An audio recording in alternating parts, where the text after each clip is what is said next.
Hey everyone, welcome back and happy Sunday.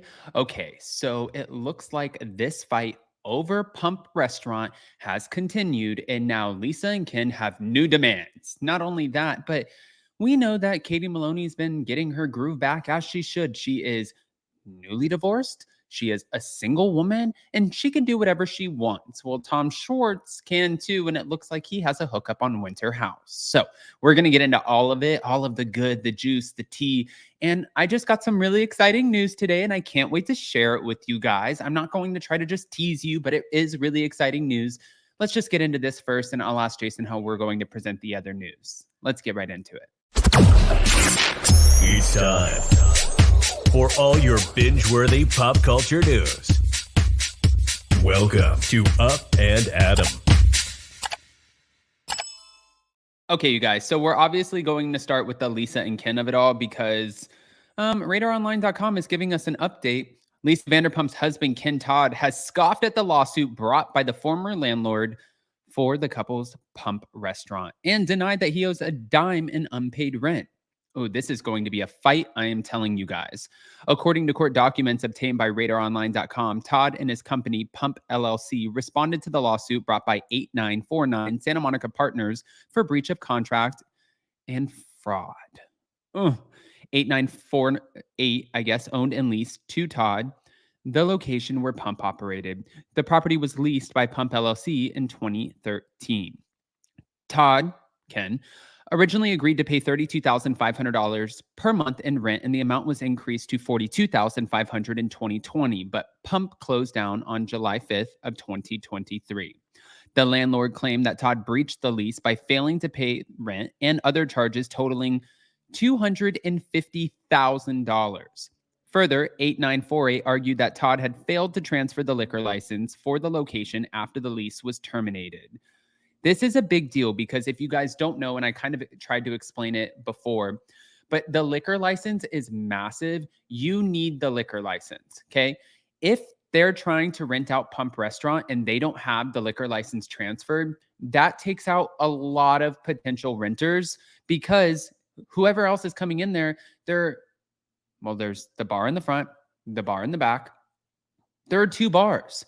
The two bars, can you make them a coffee shop? Sure. Who cares about that, though? Nobody wants that. How do they go in there and maneuver? I have no clue. But the liquor license is so important. And Ken is like, it's my liquor license. And the landlord is like, no, we had a deal that liquor license was going to be going to us when you vacated the premises. Now, the landlord also claimed that they took fixtures that belonged to him that were supposed to stay there.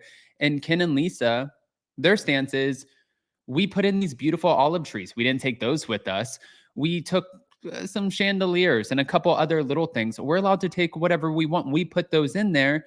And I understand, I get both sides. If it was in a contract, which I haven't seen their contract, but if it was in a contract that says that you leave everything, no matter what you put in there, and all of that stays, I mean, all of the stuff that's in there, especially the olive trees, it's worth way more than the unpaid rent. All of the renovations, everything. I mean, they put a lot of money into that. However, the landlord is like, I don't care. I don't care if you put olive trees in there. Doesn't mean that the next person who comes in wants the freaking olive trees. Ooh. Wait, let's keep going on this. So the landlord said that what was required per the lease agreement, 8948, said it had leased the location to another tenant and they needed the license. Further, the landlord alleged that Pump has removed from the premise fixtures and property attached to the premises, including without limitation a customized security gate. Defendants and each of their failure and refusal to reassign, transfer, and convey the liquor license to 8948 will cause 8948 to suffer a loss of approximately $56,500 of base rent and other charges for each month that defendants fail and refuse to reassign, transfer, and convey the liquor license to 8948. In addition, 8948 will suffer a loss of the value of the liquor license itself with the current estimated fair market value of $150,000. The lawsuit is demanding $950,000 in damages. But now in a newly filed response, Todd and his company argued that the landlord was not entitled to recover any money from the defendants because their acts and omissions were at all times justified, fair, privileged, and undertaken in the good faith and commercially responsible pursuit of legitimate business purpose.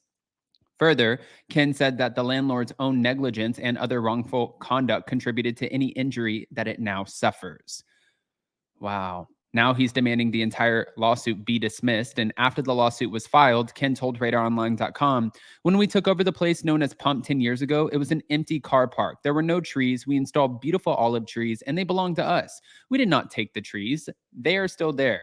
We did not rip the chandeliers out like the landlord is claiming. We lovingly took the antiques out, which are now in our possession as they are also ours.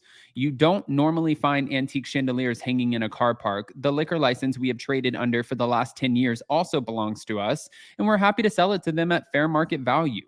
As a result of the landlord's actions, we will be filing a cross complaint seeking, damages for their conduct. Yeah.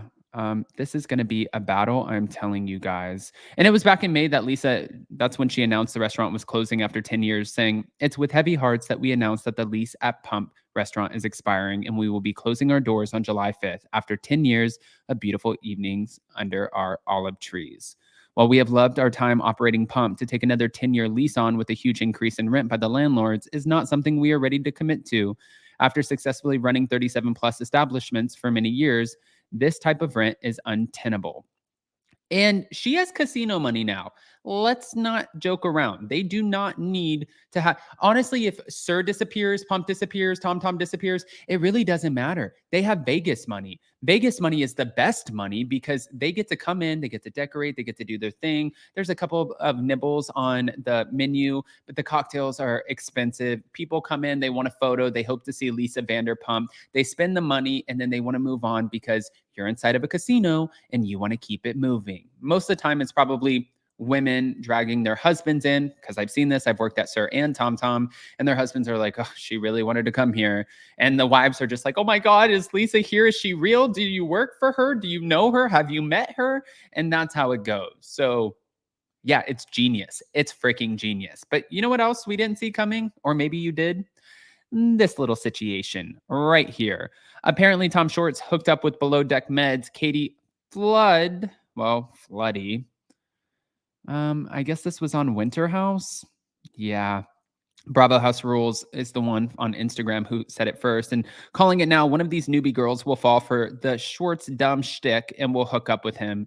And the Below Deck Med Chief Stu confessed, hi, that's me. I'm the Stu. I'm the one who hooked up with him. I'm the gal. Hi, right here. If you guys don't remember, Tom Sandoval was also supposed to go on to Winter House, which did not happen because Scandoval happened. However, he's been doing a lot of other things like Special Forces, traveling with his band, apparently being banned from his own bar, which they are claiming he's not. You can't legally, they can't ban him, but they can come together. It's like watching Succession or Empire, and you see where we're going to take a meeting amongst the board and we're going to vote. Are you good for this business, or are you going to now be a silent partner? Do I believe that they wanted him to take a step back after everything and all of the negative publicity and press that's out there? Yes, 100%. That's just obvious, but they can't legally ban him. No. But Greg does have a hard-on for him, and Tom does not like Greg. Greg does not like Tom. This just sounds like bad business. But guys, I want to hear what your thoughts are. Go ahead and comment below. I can't wait to share the news with you guys. And I don't know. I just love you guys in this community, and I'm still trying to play with the eye and fix it. A month and a half later, with so many doctor's visits, I don't know what the hell is going on, but thanks for bearing with me. Love you guys. See you next time.